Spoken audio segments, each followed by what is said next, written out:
Let's begin. Okay, days of Gibeah. Let's begin. We'll pick it up over here in Judges. In the days of Gibeah, there was no king in Israel. Everyone did what was right in his own eyes. So in ancient Israel, in the days when there was no king, the people became a law unto themselves. Now Moses warned against this, saying, You shall not at all do as we are doing here today, every man doing what is right in his own eyes. In Deuteronomy, the Greek picks it up this way, You shall not do as we are doing today, each doing the pleasing thing before himself. Jeremiah says it this way. He said, Yet they did not obey or incline their ear, but everyone followed the dictates of his evil heart. So I want to talk about the days of Gibeah. The days of Jeremiah were similar to the days of Gibeah. There was a certain Levite traveling. Evening was approaching, and there was a city nearby, the city of Jebus, the Jebusites. But he told his servants, he says, We will not lodge in a town of foreigners who are not the children of Israel. So they continued until they reached the town of Gibeah. As was the custom, they went to the open square and waited for someone to take them in for the evening. And it happened that an old man coming in from the field brought them to his house for the evening. And that's where I want to pick it up. So let's jump over to Judges and start there. The old man picks them up. They are spending the evening at his house. As they were enjoying themselves, suddenly certain men of the city, perverted men, surrounded the house and beat on the door. They spoke to the master of the house, the old man, saying, Bring out the man who came to your house, that we may know him. The scriptures say the master of the house said to the men, By no means, brethren, should you do this evil. Indeed, this man has entered into the protection of my house. You should not do this folly. So he says, Here's my daughter and his concubine. I will bring them out, and you may humble them, and do to them what is good in your eyes. But to this man you should not do this folly. Now, at this point, I want to say this. This is not an isolated instance. You can read in Judges the encounter that I'm speaking of here, but I want to move forward. So I want to pick up examples of perverted societies in Scripture. So let's begin. Here is the entire world before the flood, and that's why it had to be destroyed. The cities of Sodom, Gomorrah, Admah, Zeboim, after the flood, they were perverted cities. The people of Gibeah during the days after Samson. Israel during the time of the prophet Ezekiel. Israel during the time of the prophet Hosea. You find that in Hosea 9:9. And then Romans and Philippians Paul talks about. In Romans, Paul talks about they changed their glory of the incorruptible God. And then in Philippians, Paul calls the society a crooked and perverse generation. So what is perversion? Let's look at that. What is perversion? In the Scripture, perversion is directly associated with sexual sins against nature. Perversion is calling evil good and good evil.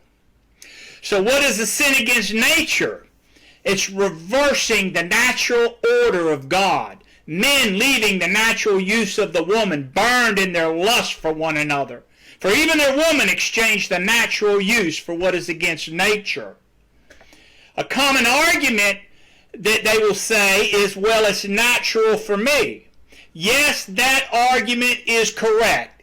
It's natural for them because God caused it so by darkening their hearts. Yes, it's correct because God gave them up to vile passions. Yes, that's correct because God also gave them up to uncleanness in the lust of their hearts to dishonor their bodies among themselves. It's natural for them because they reject the laws of God. Because although they knew God, they didn't glorify Him as God, nor were they thankful. But they became futile in their thoughts, and their foolish hearts were darkened. Professing to be wise, they became fools. Paul speaks of this in Ephesians. He says, having their understanding darkened, being alienated from the life of God because of the ignorance that's in them, because of the blindness of their heart, who being past feelings have given themselves over to lewdness, to work all uncleanness and greediness. So when a person hears about God and then rejects God, then God gives them over to their vices. He causes them to sin in a desperate, vile, and wicked manner by darkening their understanding. Then he visits that iniquity upon them with calamities. It all points back to rejecting God, becoming a law unto yourself, doing what's right in your own eyes.